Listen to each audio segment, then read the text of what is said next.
Good morning. Unlock phase 1 এর পর আমরা আজকে দুটো ক্লাস করেছিলাম রিজনিং এর জন্য। তো আমরা লজিক্যাল রিজনিং নিয়ে আগের দিন কথা বলছিলাম, তারপরে আজকে আমরা ভার্বাল নন ভার্বাল নিয়েও ডিসকাস করেছি। তো লজিক্যাল রিজনিং পার্টটা আমরা চেষ্টা করেছি যে সেপ্টেম্বর আজ পর্যন্ত বেশ কয়েকটা টপিক পরীক্ষায় যেমন আসে, কেমন টাইপের প্রশ্ন হয়, কি কি টাইপের কতগুলো কোশ্চেন আসতে পারে বা মেথডস কি কি, সেগুলো নিয়ে ডিসকাস করার জন্য। তো শুধুমাত্র কয়েকটা অঙ্ক করে গেলেই সেগুলো পরীক্ষার জন্য সাফিসিয়েন্ট তা তো নয়। তো সেই কারণে কি হচ্ছে, যে কটা টপিক আমরা করেছি প্রপারলি লজিক্যাল রিজনিং এ, তার বাইরেও বা মানে সেই টপিক গুলোর মধ্যে তারই রকম ফের বা একটু ট্রিকি কোশ্চেন, একটু ডিপ থট কোশ্চেন কেমন ভাবে আসতে পারে, সেগুলো নিয়েই কিন্তু আজকের ক্লাসটা। আমরা নর্মালি প্রতিদিন দুটো করে সেশন করি, তাতে আমরা দুটো করে পাওয়ার পয়েন্ট দেখি, দুটো করে চ্যাপ্টার দেখি। আজ কিন্তু আমরা সেসব দেখবো না, আজকে আমরা একটাই ওভারঅল চ্যাপ্টার মানে কনসেপ্ট নিয়ে কথা বলবো, তাকে আমরা আজকে বলছি প্র্যাকটিস সেট। সেই কারণে আজকে ক্লাসটাকে আমরা এখানে বলে দিচ্ছি যে মিসলেনিয়াস কোশ্চেন পেপারস, যার মধ্যে কিন্তু আজ মানে from September to till date যত রকমের লজিক্যাল রিজনিং আমরা করেছি সবকটা টাইপেরই কিন্তু একটু একটু করে ছোঁয়া দেওয়া আছে প্রত্যেকটা চ্যাপ্টারে। কিন্তু আজকে আমরা একটা রিক্যাপ মোডে যাব, মানে এতদিন ধরে যা করে এসেছি সেগুলো আদৌ আমরা বুঝতে পারলাম কিনা বা সেগুলো আদৌ সঠিক হচ্ছে কিনা সেগুলো দেখবার জন্যই কিন্তু আজকে ক্লাসটা। তো আর করে শুরু করছি। তো প্রথম আমরা আজকে শুরু করব একটা ডাইরেকশনের অঙ্ক দিয়ে। তো আমরা একদম ফার্স্ট ক্লাসে ডাইরেকশনের অঙ্ক করেছিলাম, তো সেই জাতীয় অঙ্কই আমরা আবার করব। তো দেখা যাক যে আমরা নর্মালি ডাইরেকশন বলতে বুঝতাম যে একটা প্লেন ডাইরেকশনের অঙ্ক, অথবা বুঝতাম যে শ্যাডো টাইপের অঙ্ক, অথবা বুঝতাম যে একটা প্লেস থেকে অন্য প্লেস কত দূরে আছে, কোন দিকে আছে, এই এই টাইপের অঙ্ক। কিন্তু এবার কি হতো, সেই সেই জাতীয় অঙ্কগুলো মেজরিটি মানে একটা বা দুটো লাইনে ফিনিশ হয়ে যেত। কিন্তু আজকে কি হবে, একটু বড় টাইপের অঙ্ক দেখবো। কারণ কি, আমরা তো শুধু পশ্চিমবঙ্গ সরকারের পরীক্ষা দেওয়ার জন্য প্রস্তুতি নিচ্ছি না, নিচ্ছি ভারতবর্ষের সব পরীক্ষা দেওয়ার জন্য। এবার পরীক্ষার লেভেল যত বাড়ে, কোশ্চেনের সাইজ তত বাড়ে, কোশ্চেনের ট্রিকি পার্টটা তত বাড়ে, কোশ্চেন তত কঠিন হয়। তো সেই তো একটু বেশি টাইম কনজিউমিং কোশ্চেন গুলোকে আমরা কিভাবে মিটিগেট করব, কিভাবে সলভ করবো, সেগুলোকে দেখবার জন্য আজকের ক্লাসটা মেনলি শক্ত কোশ্চেনে ভরা। কোনো অঙ্ক একটু টাইম লাগতে পারে, কোনো অঙ্ক একটু কম টাইম লাগতে পারে। তো দেখা যাক কিভাবে আমরা করব। তাহলে ফার্স্ট যে অঙ্কটা আমাদের সামনে রয়েছে একটা প্লেন ডাইরেকশনের অঙ্ক। সেখানে বলা হচ্ছে কি, a child is looking for his father, he went 90 meters in the east। আমরা এটা জানি যে যখনই আমরা ডিরেকশনের অঙ্ক করব, প্রত্যেকটা লাইন পড়বার সঙ্গে সঙ্গে প্রতিটা ডিরেকশন আমরা ড্র করে নেব, এবং তার থেকে যে ছবিটা আমরা পাচ্ছি সেই ছবিটা মানে পরপর ড্র করতে করতে গিয়ে ফাইনাল ছবিটা আমাদের সামনে ক্লিয়ার হবে। তাহলে আমরা এখানে ফার্স্ট শুরু করি। এখানে বলছে he went 90 metres in the east before turning to his right. তাহলে কোনো একটা পয়েন্ট আমি ধরে নিচ্ছি যে এখানেও এ বলে একটা পয়েন্ট থেকে শুরু করলো। এবার সে এ পয়েন্ট থেকে সে ইস্টের দিকে মানে 90 মিটার পথ সে জার্নি করেছে। খুব ভালো কথা। টার্নিং টু হিজ রাইট, তার মানে 90 মিটার জার্নি করার পর সে ডান দিকে মুভ করবে। পরে বলছে he went 20 metres before turning to his right again. তার মানে প্রথমবার 90 মিটার ইস্টে যাওয়ার পর সেখান থেকে 20 মিটার সে তার রাইটের দিকে মুভ করবে। তাহলে দিকে মুভ করে থাকে, তার রাইট হ্যান্ডটা কোন দিকে হয়, সাউথের দিকে হয়। তাহলে এই সাউথের দিকে তাকে 20 মিটার মুভ করতে হবে, আমাদের একটা কোশ্চেনে বলে দেওয়া আছে। তারপরে বলছে turning to his right again, তার মানে সাউথের দিকে মুভ করা অবস্থা দাঁড়িয়ে থেকে আবার একটা রাইট হ্যান্ডের দিকে মুভ করতে হবে, তার মানে ফ্রম দ্য সাউথ তাকে ওয়েস্টের দিকে আসতে হবে। তার মানে কোথায়, to look for his father at his uncle's place 30 metres from this point. তার মানে বলছে যে সেই বাচ্চাটা এ পয়েন্ট থেকে শুরু করে 90 মিটার গেল ইস্টে, সেখান থেকে সে রাইট টার্ন করে 20 মিটার্স গেল, তারপরে সে রাইট টার্ন করে 30 মিটার্স গিয়ে তার আঙ্কেলের বাড়িতে বাবাকে খুঁজতে হবে। তার মানে এই পয়েন্ট থেকে দাঁড়িয়ে রাইট টার্ন করলে আমরা এই দিক পর্যন্ত আসতে পারি 30 মিটার্স। তার মানে এখানে একটা পয়েন্ট আছে যে পয়েন্টে তার বাবা থাকার কথা, তার আঙ্কেলের হাউসে, কিন্তু বলছে যে his father was not there. তার মানে এখান থেকে তাকে আরো অন্য কোনো দিকে মুভ করতে হবে। দেখা যাক কি বলছে। From there he went 100 metres to his north. তাহলে এই পয়েন্ট থেকে তাকে 100 মিটার নর্থে আসতে হবে।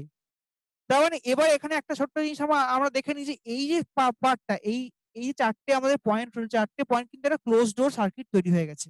তাহলে এখানে এই পার্টটুকু যদি আমার 20 মিটার্স হয়, তাহলে এই পার্টটুকু আমার 20 মিটার্স, এবার এই পুরোটা হচ্ছে আমার, এই যে যদি এটাকে ও বলি, এটাকে যদি পি বলি, তাহলে এই ও আর পি এর মধ্যে এটা যদি কিউ বলি, তাহলে এই পি কিউ পার্টটা হচ্ছে আমার কত 80 মিটার। এবং এবং এখানে যদি আমরা এটাকে বি বলি, তাহলে ও বি যদি আমার 30 মিটার হয়, এখানে কিউ আর এমটাও 30 মিটারসই হবে। আর এই পুরোটা যদি 90 হয়, তাহলে এ আর কিউ পার্টটা 60 হবে। তাহলে আমি এখান থেকে ডিফারেন্ট ডেটাগুলো পেয়ে গেলাম।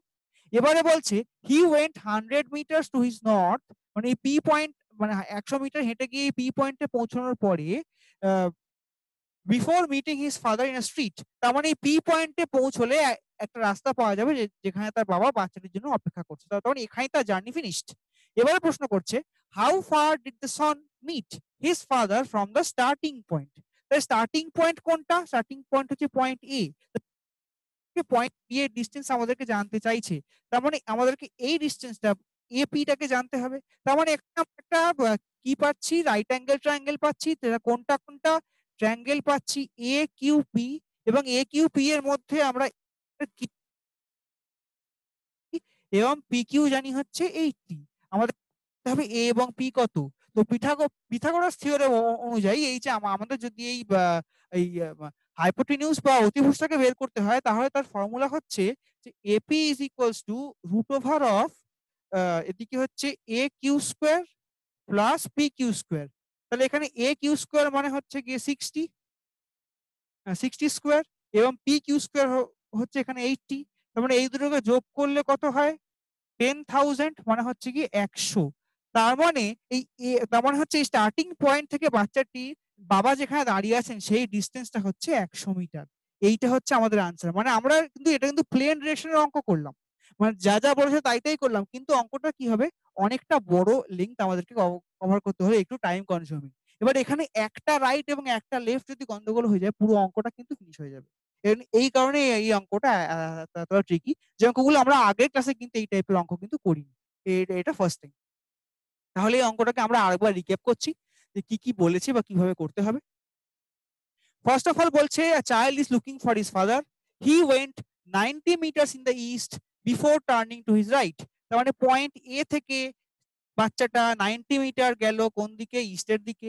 তারপরে রাইট টার্ন করবে, রাইট টার্ন করলো, করে বলছে he went 20 metres, he went 20 metres করে গেল গিয়ে এখানে হচ্ছে ধরো এম পয়েন্টে। তারপরে before turning to his right again, সেখান থেকে আবার রাইট টার্ন করলো। এবার কি হলো না, 30 মিটার্স ফ্রম দিস পয়েন্ট, তাহলে এখান থেকে সে রাইট টার্ন করে 30 মিটার্স এই পয়েন্টে এলে এটাকে আমরা বলছি, ধরে নিচ্ছি কিউ পয়েন্ট। তারপরে বলছে his father was not there, তার মানে 30 মিটার থেকে বাবাকে খুঁজতে গেলে আরো অন্যদিকে যেতে হবে। তারপরে বলছে he went 100 metres to his north before meeting his father in a street, তাহলে এই জায়গা থেকে দাঁড়িয়ে তাকে 100 মিটার মুভ করতে হচ্ছে টুয়ার্ডস দি নর্থ। তার মানে এটা এটা যখনই আমরা এটাকে একটা ও নাম দিই, এটাকে বি নাম দিই, এটাকে সি নাম দিই, তাহলে যখনই আমার কি হচ্ছে এই একটা ক্লোজ ডোর সার্কিট তৈরি হয়ে যাচ্ছে, তাহলে এই পার্টের ভ্যালুগুলো আমরা পেয়ে যাব। এখানে কিউ এম 30 মানে তার প্যারালাল ও আর বি ও 30, এই পার্টটা আমার 30 হলো। এবার টোটালটা এ আর বি 30, সেখান থেকে আমরা ও বিটাকে বাদ দিলে এ আর ও পার্টটা হচ্ছে আমার 60 মিটার। আবার এখানে সি আর কিউ হচ্ছে 100 মিটার, সেখান থেকে এখানে 20 মিটারসটা এই পার্টে বাদ চলে যাচ্ছে, তাহলে এই পার্টটুকু 20 আর এই পার্টটুকু হচ্ছে 80 মিটার। আমাদেরকে জানতে চাওয়া হয়েছে স্টার্টিং পয়েন্ট থেকে, মানে স্টার্টিং পয়েন্ট এ, সেখান থেকে সি এর ডিস্টেন্স কত। তাহলে এখানে আমরা এ সি এই ডিস্টেন্সটাকে বের করতে হবে। তাহলে এখানে আমরা কি পাচ্ছি, ট্রায়াঙ্গেল এ ও সি, এই একটা ট্রায়াঙ্গেল পাচ্ছি, যেটা একটা হচ্ছে রাইট অ্যাঙ্গেল ট্রায়াঙ্গেল। এবার রাইট অ্যাঙ্গেল ট্রায়াঙ্গেলের হাইপোটেনিউস বা অতিভুজের ফর্মুলা হচ্ছে পিথাগোরাস থিওরেম অনুযায়ী হচ্ছে কত, 60 স্কোয়ার প্লাস এখানে হচ্ছে 80 স্কোয়ার, তার মানে হচ্ছে base square plus height square. আমাদের 1000 কে রুট ওভার করলে হয় 100 মিটারস। তার মানে এখানে হচ্ছে এই দেখো 100 মিটারটা এখানে আনসার গিভেন দেওয়া রয়েছে। এইভাবে কিন্তু আমাদেরকে ডাইরেকশনের বড় অঙ্কগুলোকে স্টেপ বাই স্টেপ সলভ করতে হবে। নতুন হাতে গড়া কিন্তু কিচ্ছু নেই, একদমই ইজি অঙ্ক, কিন্তু একটু টাইম কনজিউমিং, একটু লম্বা। একটা রাইট লেফট হয়ে গেলে বা তাকে ভুল ধরলে কিন্তু এখানে অঙ্কটা তোমার ফিনিশ হয়ে যাবে। ওকে, তাহলে চলো আমরা এবার নেক্সট অঙ্কের দিকে এগিয়ে যাই। নেক্সট টাইপে আমরা পাচ্ছি হচ্ছে দুটো ব্লাড রিলেশনশিপ। তাহলে আমরা ব্লাড রিলেশনের অঙ্কগুলোকে যেভাবে সলভ করতাম, যে প্রত্যেকটা লাইনকে পড়তাম এবং সেখান থেকে একটা করে সম্পর্ক তৈরি করবার চেষ্টা করতাম। যদি ডেসক্রিপটিভ ব্লাড রিলেশন হতো তাতে আমরা কি করতাম, একদম লাস্ট থেকে পড়া শুরু করে ফার্স্টের দিকে আসতাম। আবার যদি মানে আমার normal data oriented blood relation হতো, তাহলে প্রত্যেকটা স্টেপ পড়ে পড়ে সলভ করতাম। তাহলে আমাদের দুটো প্রবলেম দেওয়া রয়েছে। তো সেকেন্ড প্রবলেমটা আমরা কোনো কোশ্চেন রাখিনি, জাস্ট ছবিটাকে ড্র করতে পারলেই সমস্ত কোশ্চেনের আনসার সেখান থেকে পাওয়া যাবে। তাই আগে আমরা ফার্স্ট অঙ্কটাকে সলভ করি। এখানে বলছে pointing to a woman in the picture Rajiv said. আচ্ছা, এবার যখনই এই ডেসক্রিপটিভ কোশ্চেন গুলো থাকবে তখনই কিন্তু আমাদেরকে এই যে কোলন পার্টটা আছে তার মধ্যে থেকে শেষ থেকে সামনের দিকে শুরু করতে হবে।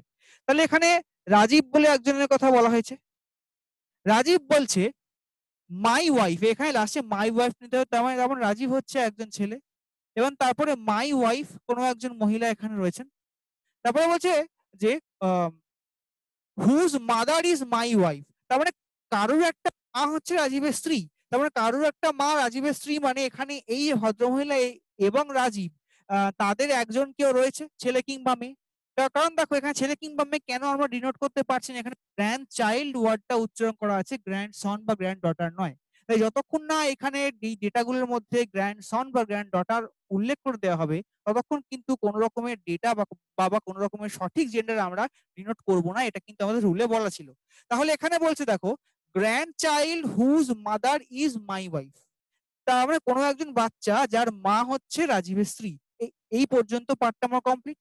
তারপরে বলছে যে her mother has only one grand child, তার মানে হার মাদার বলতে কি এখানে একজন ওম্যানকে দেখানো হয়েছে, সেই ওম্যানের মা তার একটি মাত্র নাতি বা নাতনি রয়েছে যার মা হচ্ছে রাজীবের স্ত্রী। তার মানে এখানে এই যে মহিলা তার একজন মা রয়েছে। তাহলে যদি এই ছবির মহিলাটা ইনি হন তাহলে আমরা ছবিটাকে আরেকবার রিক্যাপিচুলেট করি যে Poynting woman in the picture Rajiv said her mother has only one grandchild whose mother is my wife, তার মানে হচ্ছে এই যে ভদ্রমহিলা রয়েছেন তার মা তার একটি মাত্র নাতি বা নাতনি আছে, এবার সেই নাতি বা নাতনির মা হচ্ছে রাজীবের স্ত্রী। তার মানে এখানে সেই মহিলাটি রাজীবের কি হয় জানতে চাওয়া হয়েছে, how is the woman related to Rajiv, এখানে উত্তর কিন্তু হচ্ছে ওয়াইফ, এটাই কিন্তু জানতে চাওয়া হয়েছে। স্ট্রেট কাট একটা কোশ্চেন, এই কোশ্চেন গুলো যত বড়ই হোক না কেন শেষ থেকে শুরু করলে প্রত্যেকটা স্টেপ বাই স্টেপ কিন্তু যদি আমরা শুরু করি তাহলে কিন্তু এই অঙ্কগুলো ইজিলি সলভ করা যায়, কিন্তু প্রথম দিক থেকে শুরু করলে সলভ হবে কিন্তু একটু বেশি সময় লাগে এবং সেই সময়টা কিন্তু পরীক্ষার হলে আমরা অ্যাফোর্ড করতে পারবো না। তো সেই কারণে কিন্তু শেষ থেকে শুরু করা। তাহলে এটাকে আমরা আরেকবার দেখে নিই যে এখানে কি বলা হচ্ছে। এখানে বলছে pointing to a woman in the picture Rajiv said, রাজীবকে এখানে রাখলাম। তারপর লাস্টে বলছে মাই ওয়াইফ শব্দটা উচ্চারণ করা আছে, তার মানে রাজীব হচ্ছে এখানে ছেলে এবং তার একটি স্ত্রী আছে। তারপর বলছে whose mother is my grandchild whose mother is my wife, তার মানে কোনো একজন ছেলে বা মেয়ে রয়েছে যার মা হচ্ছে রাজীবের স্ত্রী, তার মানে সে রাজীবের ছেলে বা মেয়ে কিছু একটা হবে। এবার তারপরে বলছে যে her mother has only one grand child, car mother, এই হার বলতে কিন্তু এই ওম্যানকে বোঝানো হয়েছে। তার মানে এই যে মহিলাটিকে এখানে আমরা ডিনোট করছি যদি একে আমরা সেই ওম্যান ধরে নিই তাহলে সেই ওম্যানের একটি মাদার রয়েছে এবং তারপরে কি হচ্ছে যে সেই ওম্যানের মাদার তার একটি গ্র্যান্ড চাইল্ড, সেই গ্র্যান্ড চাইল্ডের মা হচ্ছে রাজীবের স্ত্রী। তার মানে এই যে ভদ্রমহিলা যাকে ছবিতে দেখানো হচ্ছে তিনি কে, তিনি হচ্ছেন রাজীবের ওয়াইফ। এটাই কিন্তু এখানে আমাদেরকে জানতে চাওয়া হয়েছিল, স্টেপ বাই স্টেপ সলভ করলে কিন্তু অঙ্কটা বেরিয়ে যায়, ভয় পাওয়ার কিন্তু কোন রকম কারণ নেই। তাহলে মুভিং টুয়ার্ডস নেক্সট প্রবলেম, এখানে বলছে দেখো এখানে স্টেপ বাই স্টেপ যা যা দেওয়া রয়েছে তাই আমাকে সলভ করতে হবে। বলছে N is the father of Q and P, দেখি এখানে আমরা সলভ করি। যে এখানে বলছে N is the father of Q and P, হয়ে গেল। Q is the husband of R, Q is the husband of R, তাহলে আর এখানে মহিলা, তাহলে এইটা আমার ডান, এই পার্টটা আমার done. Who is the daughter of A, তার মানে আর হচ্ছে এ ডটার, তার মানে এই পার্টটা আমার এখানে শেষ। B is the mother of C, who is the father of F and G, এটা কার সঙ্গে সম্পর্কযুক্ত আমরা এখানে পাচ্ছি না তাই এটাকে আমরা ওভারলুক করে বেরোবো। T is the sister of U, who is grandson of O, এটাও কিন্তু আমরা এই মুহূর্তে বুঝতে পারছি না তাই এটাকেও আমরা ওভারলুক করে এগোবো। তারপরে বলছে দেখো P is the daughter of N and O, তাহলে পি হচ্ছে ডটার, তাই পি মহিলা পাওয়া গেল। Daughter of N and O, N এখানে ছিল হচ্ছে পুরুষ বা ছেলে, তাহলে যদি ও এর ডটার হয় তার মানে ও এখানে অবশ্যই মহিলা হতে হবে and O should be the wife of N, তার মানে আমার এই পার্টটা এখানে কভার হলো যে P is the daughter of N and O. এবারে দেখো এখানে বলছে আমরা এই জায়গাটা উঠে আসি ঠিক ওপর লাইনটাতে, T T is the sister of U who is grandson of O. তাহলে এখানে ও এর গ্র্যান্ডসন, তার মানে এখানে পি কিংবা কিউ এর একটা ছেলে বা মেয়ে কেউ একটা হবে। তার মানে যদি ধরে নিই যে কিউ, যেহেতু কিউ এখানে বিবাহিত, তাই এখানে গ্র্যান্ডসন বলতে আমরা এখানে ইউ কে ধরে নিচ্ছি। তাহলে ইউ হচ্ছে ও এবং টি হচ্ছে তার সিস্টার, টি হচ্ছে তার সিস্টার। এই লাইনটা আমার সলভ হয়ে গেল। T is the sister of U who is the grandson of O. আচ্ছা, এবারে বলছে দেখো F is the son of D who is sister of E. এখানে ই এর কিন্তু আমরা এখানে জায়গাটা খুঁজে পাচ্ছি না, তো এটাকে এই পার্টটাকে আমরা ওভারলুক করি। এবারে বলছে B is the mother in law of Q. তাহলে কিউ হচ্ছে এখানে আমরা পেয়েছিলাম হচ্ছে কিউ একজন ছেলে যে কিনা আর এর এবং আর হচ্ছে এর মেয়ে। তার মানে এখানে বলছে ইজ দ্য মাদার কিউ, তার মানে হচ্ছে B is the mother of R. এই পার্টটা আমরা বলতে পারি। তাহলে এ হচ্ছে এখানে পুরুষ, তাহলে এই জায়গা থেকে আর তৈরি হচ্ছে। তার মানে এই পার্টটা আমার এখানে সলভ হলে, এবার দেখো এখানে আমরা বিটাকে পেয়ে গেছি। বি যখন পেয়ে গেছি আমাদের এইখানে বিটাকে এবার সলভ করতে হবে। এবারে বলছে B the mother of C, B is the mother of C. তাহলে এখানে এখানে আর কে পাওয়া গে, এখানে কি হচ্ছে আর কে পাওয়া গেছে, সেই সঙ্গে আমাদেরকে এখানে সিটাকেও ধরে নিতে হবে। Who is father of F and G. তাহলে who is father of F and G. তাহলে এইখানে এখানে ছবিটা আমরা একটু ক্লিয়ার করে আঁকি। তার মানে এখানে দেখো এটাও পুরো হলো B is the mother of C who is father of F and G. তার মানে পুরো প্রত্যেকটা লাইন কিন্তু আমার এখানে কমপ্লিট হলো প্রায়। এবারে বলছে F is the son of D who is sister of E. তাহলে F is the son of D who is sister of E. তার মানে এখানে এত বড় ছবি একটা আমার কমপ্লিট হলো। তাহলে এবার আমার এই ছবিটাকে যদি একটু ক্লিয়ার করে আঁকি তাহলে আমাদের কেমন দেখতে হবে, আমরা এটাকে আরেকবার পরিষ্কার করে সলভ করি। এখানে বলছে first N is the father of Q and P. তাহলে এখানে বলছে N is the father of Q and P. শেষ, এই পার্টটা আমার done. Q is the husband of R, Q is the husband of R. তাহলে এই পার্টটা আমার হয়ে গেল। Who is daughter of A, তাহলে আর হচ্ছে এ ডটার। তাহলে এই পার্টটা আমার ডান। এবারে বলছে B is the mother of C who is the father of F and G. এই পার্টটা আমরা খুঁজে পাচ্ছি না, তাই এটাকে আমরা ওভারলুক করছি। T is the sister of U who is grandson of O. এখানে ও খুঁজে পাচ্ছি না, এই পার্টটাকেও আমরা ওভারলুক করছি। এবারে বলছে P is the daughter of N and O. তাহলে এখানে কিউ আর পি বলা হয়েছিল, পি তার ডটার পাওয়া গেল। কারণ পি হচ্ছে এন এবং ও এর ডটার। তার মানে এখানে এন যদি পুরুষ হয় তাহলে ও অবশ্যই মহিলা হবে এবং এই দুজন হবেন বিবাহিত, লাইক অ্যাজ আর এবং কিউ হচ্ছে বিবাহিত। এই পার্টটা আমার পাওয়া গেল। এবারে পাচ্ছি F is the son of D who is sister of E. এটাও পাচ্ছি না। এবারে পাচ্ছি কি B is the mother in law of Q. তাহলে এখানে বি এর, এখানে আর এর মেয়ে ছিল হচ্ছে আর, সরি এর মেয়ে হচ্ছে আর এবং আর এর সাথে কিউ এর যখন বিয়ে হয়েছে, তার মানে B is the mother in law of Q বলতে B is the mother of R আমরা এই কথাটা বলতে পারি। সেক্ষেত্রে এ হচ্ছে আমাদের একজন ছেলে, তার মানে এ আর বি হচ্ছে কাপল। তার মানে আমরা এখানে আরটা কাপল পেয়ে গেলাম। তাহলে এবারে এখানে যখন বি পেয়ে গেছি আমরা এখান থেকে এই সেকেন্ড লাইনটাকে সলভ করব। বলছে B is the mother of C, B is the mother of C. তার মানে আর এর একটা বোন আছে C. Who is who is sorry বোন বা ভাই কেউ একটা হবে। Who is father of F and G. তার মানে ফাদার যখন বলছে সি হচ্ছে পুরুষ এবং C is the father of F and G. এই পার্টটা বলে দেওয়া হলো। T is the sister of U who is grandson of ও। তার মানে এখানে ও হচ্ছে এই যে এন এর স্ত্রী এবং তার একটি বিবাহিত সন্তান রয়েছে, সে হচ্ছে কিউ। তার মানে কিউ এর ছেলে, কিউ এর ছেলে হবে হচ্ছে এখানে ইউ, কারণ কি U is the grandson of O, U who is the grandson of O. এই পার্টটা আমরা পেয়ে গেলাম। এবার T is the sister of U, তার মানে টি হচ্ছে ইউ এর সিস্টার, এটাও আমরা এখান থেকে পেয়ে গেলাম। তারপর এখানে একটাই লাইন পড়ে আছে F is the son of D. তার মানে F is the son of D who is sister of E. তাহলে F is the son of D who is sister of E. তাহলে এইভাবে আমরা পুরো ছবিটাকে পেয়ে গেলাম।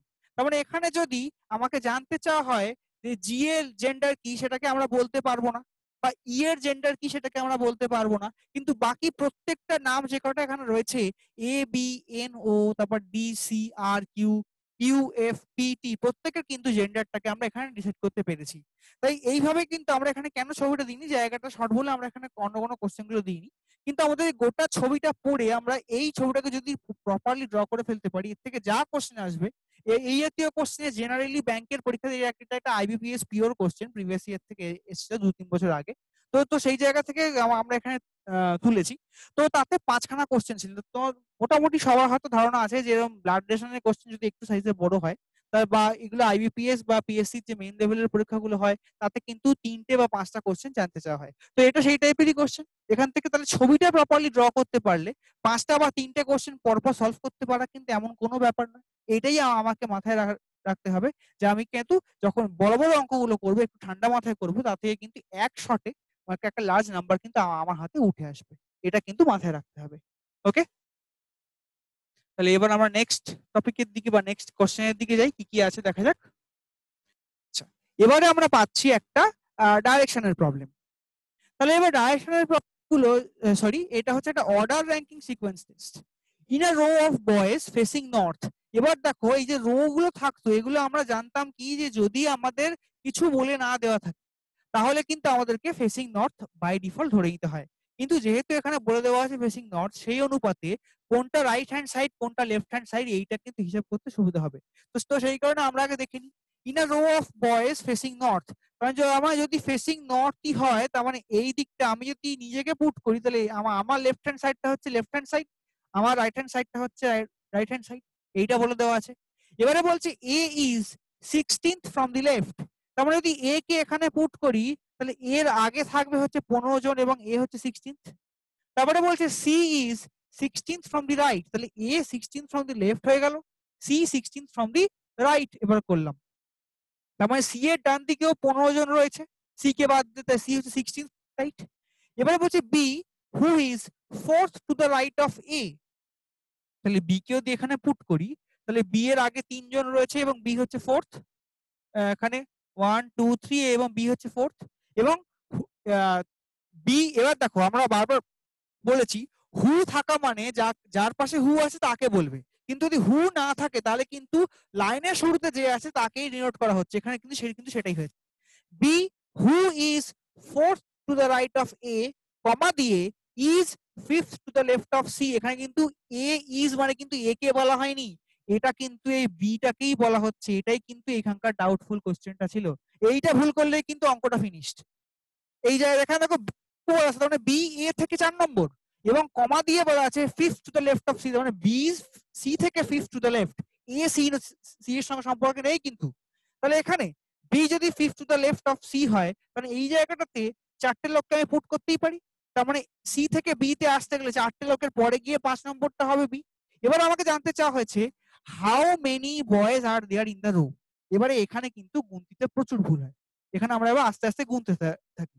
তাহলে প্রথমে পাচ্ছি 15 জন, তারপরে পাচ্ছি 15 জন, এটা হয়ে গেল এটা হয়ে গেল, তারপরে পেয়েছি 3 জন, এটা হয়ে গেল, তারপরে পেয়েছি 4 জন, এটাও হয়ে গেল। কিন্তু এবারে এগুলো হচ্ছে এ বি এবং সি কে বাদ দিয়ে সবার হিসেবে, তার মানে বাকি হিসেবটা আমাকে এ বি এবং সি এই 3 জনকেও নিতে হবে। এটাকে যোগ করলে এখান থেকে পাওয়া যায় 30 এবং এখান থেকে পাওয়া যায় 10, যোগ করলে পাচ্ছি টোটাল রোতে 40 জন ছেলে মেয়ে আছে। ঠিক আছে, এবার এখানে কিন্তু আমরা অনেক সময় 41 করে ফেলি, কখনো এ কে বাদ দিই, তো সেই জায়গাটাতে আমরা কি হয় 39 করে ফেলি, কখনো আবার এ কে দুবার গুণে ফেলি, বি কে দুবার গুণে ফেলি, সি কে দুবার গুণে ফেলি, তো তখন কিন্তু সেটা আবার গিয়ে 43 হয়ে যায়। দেখো দুর্ভাগ্য সবকটা অপশনে কিন্তু এখানে অ্যাভেলেবল আছে, 39ও আছে, তুমি অঙ্ক করে এসে ভাববে ভাই আমার অঙ্ক ঠিক হয়েছে, টিও আছে, এটাও একটা কোশ্চেন আনসার, সেটাও পরীক্ষায় আসে, সেটাও পরীক্ষায় আসে, প্রত্যেকটা আনসারই কিন্তু এখানে খুব ভালনারেবল এবং এটাই মাথায় রাখতে হবে যে পুরো অঙ্কটা সঠিকভাবে আঁকার পরেও প্রপারলি কিন্তু যোগটা করতে হয় যাতে কিন্তু সঠিক উত্তরটা আমার দরকার পড়ে, এবং এই অঙ্কটা পরীক্ষায় ভীষণ সিলি মিস্টেক হয়, সেই কারণে কিন্তু খুব সাবধানে এই জাতীয় অঙ্কগুলো করতে হবে, কারণ এগুলো ভুল করে আসার কিন্তু কোন রকম ক্ষমা নেই। তাহলে আরেকবার দেখে নি, বলছে in a row of boys facing north A is 16th from the left, তাহলে এখানে row of boys facing north মানে এটা লেফট সাইড, এটা হচ্ছে আমার right side, A is 16th from the left মানে এর আগে রয়েছে 15 জন এবং C is 16th from the right, তার মানে সি এর ডান দিকে রয়েছে 15 জন। তার মানে সি হচ্ছে ডান দিক থেকে 16th, এ হচ্ছে বাম দিক থেকে 16th। তারপরে বলছে B who is 4th to the right of A, মানে এখানে যদি বি কে পুট করি তাহলে এ এবং বি এর মাঝে রয়েছে 3 জন, এবং B is also 5th to the left of C, তার মানে এখানে যদি আমি 4 জনকে পুট করি তাহলে বি আর সি এর মাঝে হচ্ছে 4 জন। তার মানে এখানে জানতে চাওয়া হচ্ছে how many boys are there in the row. তার মানে এখানে আমরা এই জায়গায় 15 + 15 এখান থেকে পাচ্ছিলাম 30, তারপরে এখানে 3 আর 4 পাচ্ছি 7, এবং এ বি আর সি এই 3 জনকে নিয়ে ফেললে 10, তার মানে টোটাল 40 জন ছেলে আমাদের এই টোটাল রোটার মধ্যে আছে। এখানে 40 হচ্ছে আমার কারেক্ট অ্যান্সার। এটাই আমার এখানে জানতে চাওয়া হয়েছে। ওকে, আচ্ছা, এরপরে আমরা আসছি একটা বেসিক কোডিং ডিকোডিং এ। এইটা আমরা বারবারই করে থাকি। তো আমরা যেটা বলেছিলাম যে পরীক্ষার হলে কিন্তু খাতা পেয়েই ফার্স্ট কাজ হবে, যখন রাফ শিটটা পাবো বা কোশ্চেনের পেছন দিকে যে রাফ করা জায়গা থাকে, এ থেকে জেড পর্যন্ত লিখে নেওয়া, এবং এ থেকে জেড পর্যন্ত যে অ্যালফাবেটিক্যাল ভ্যালুগুলো, তার যে কোডগুলো তোমাদেরকে শেখানো হয়েছিল সেগুলোকে লিখে নেওয়া। তাহলে কিন্তু অনেকগুলো অঙ্ক, অনেকগুলো অ্যানালজি, অনেকগুলো কোশ্চেন করতে কিন্তু অনেকটা টাইম কম লাগে।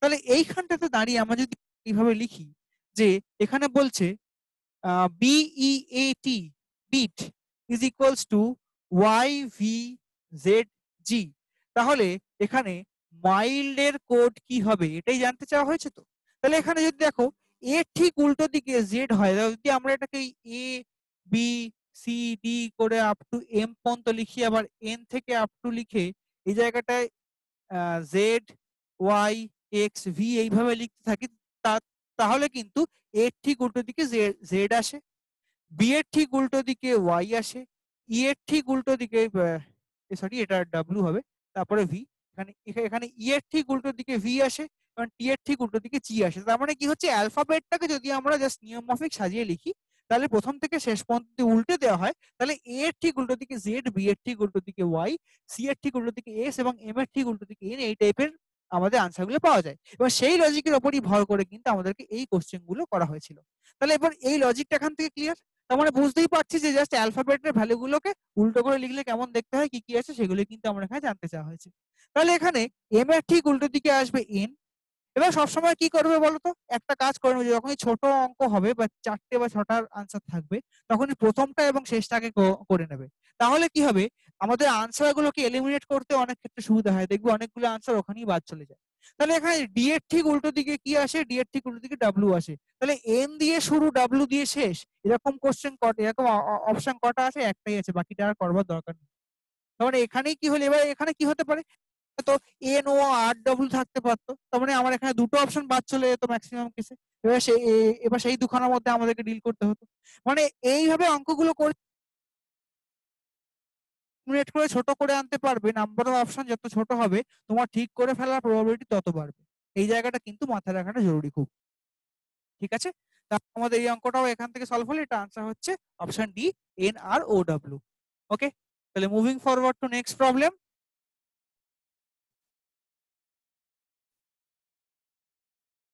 এবার এখানে বলছে এটাও কিন্তু একদম বেসিক একটা অঙ্ক, খুব মানে খুব ভুল করার কোনো জায়গাই নেই।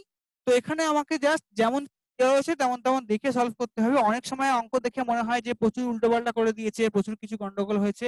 তো তো সে তো সেই জায়গাটা থেকে কিন্তু ঠান্ডা মাথায় কোশ্চেনটাকে দেখলেই কিন্তু আমরা সলভ করতে পারবো। কি বলছে, যে পেরেন্ট এটা ইজ ইকুয়ালস টু বলছে B D F G J K, তারপরে বলছে চিলড্রেন। এবার চিলড্রেনের মধ্যে বলছে কি, M O X Q Q F G J. এবার জানতে চাওয়া হয়েছে রিপ্রিন্ট কোডটার এরকম নতুন কোডের আনসার কি হবে। দেখো এই reprint, R E P R I N T, R E P R I N T সবকটাই কিন্তু এর মধ্যে থেকে গিভেন যে মানে লেটার, তার মধ্যে থেকে কিন্তু আমরা আনসারটা খুঁজে পাচ্ছি। তাহলে এখানে আমরা রিপ্রিন্ট কে জাস্ট এর যে করেসপন্ডিং ডেটাগুলো সেগুলোকে পুট করে বসালেই কিন্তু আমরা আনসারটা পেয়ে যাবো। আর কিন্তু বিশেষ কিচ্ছু করতে হবে না, কোনো অ্যালফাবেটিক্যাল ভ্যালুর প্রয়োজন নেই, কোনো উল্টো পাল্টা দেখার প্রয়োজন নেই, কোনো কোডের প্রয়োজন নেই, কিচ্ছু কিন্তু আমাদের প্রয়োজন নেই। তাহলে এখানে রিপ্রিন্টে আর বলতে এখানে পাবো আমরা কি, আর বলতে আমরা এখানে পাবো হচ্ছে এফ, এবং লাস্টে যখন টি আছে, টি মানে পাবো হচ্ছে কে, এবং এখানে এন মানে পাবো হচ্ছে জে। তাহলে এফ আর জে কে লাস্টে কোথায় আছে, দেখো এখানে এফ দিয়ে শুরু, এখানে এফ জে কে আমরা এটাকে পেতে পারি, এফ জে কে আমরা এটাকে পেতে, তার মানে এই দুটো অপশন এখান থেকে আমাদের বাদ গেলে অপশন এ আর বি নিয়ে আমাদেরকে ডিল করতে হবে। এবারে দেখো এখানে ই বলছে, আর এর পরে ই মানে হচ্ছে কি এখানে জি, তাহলে এফ এর পরে জি, এটাও দেখো এফ জি আছে, আমরা এখান থেকে কিছু ডিল করতে পারছি না। তারপরে এখানে আসছে হচ্ছে আই, এখানে আই মানে হচ্ছে কি এক্স, তার মানে এখানে এক্স জে কে আছে লাস্টে। এইবার দেখো এখানে আমরা ডিফারেন্সটা খুঁজে পেয়ে গেলাম, এখানে এক্স জে কে শুরুতে এফ লাস্টে এক্স জে কে, তার মানে এখানে option B is the answer. তার মানে কি হচ্ছে, আমরা যদি মানে প্রথম থেকে পরপর কোডগুলোকে পুট না করে দুদিকেই সমান তালে পুট করতে থাকি, দেখবো যে অনেকগুলো অপশন কিন্তু চোখ বন্ধ করে আমাদের এখানে বাদ চলে যায় এবং তাতে কি হচ্ছে ঠিক করে ফেলার প্রবাবিলিটি বাড়ে। ওকে, জাস্ট এই যে ডেটাগুলো দেওয়া আছে সেগুলো করেসপন্ডিং হারে ব্যবহার করে আমরা এখানে প্রত্যেকটা আনসার জাস্ট পুট করলাম এবং পুট করে দেখতে পেলাম যে কোনো একটা আনসার আমার এখানে আসবে। ঠিক আছে।